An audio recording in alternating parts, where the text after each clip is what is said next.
What's up people? So this quick video is about pacman hooks in Arch Linux. So I'm using Flatpak for some packages like Discord and Spotify. So I want these packages to be updated whenever I'm updating my system or installing a package. So we can do that using pacman hooks. I'll put the link in the description for this manual, by the way. First thing is to create a directory called hooks inside etc-pacman. This is the default directory that pacman will be looking for hooks. So let's create the directory, sudo mkdir, and let's navigate into the directory. Right now we got nothing, so I'm going to create a file called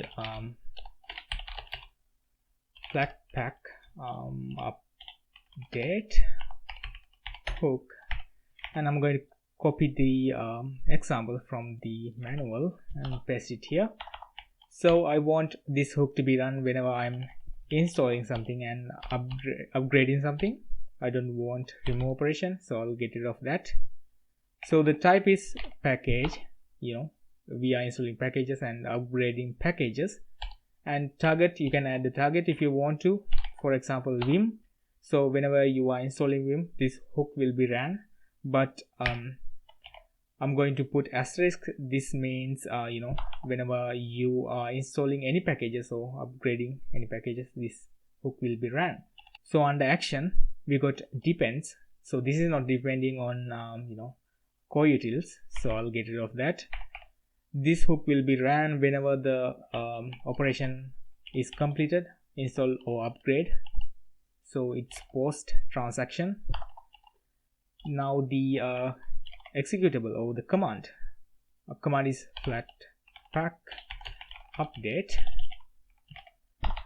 So that's pretty much it. Actually I have to add a description. Let's add a description. Let's call this flatpak update.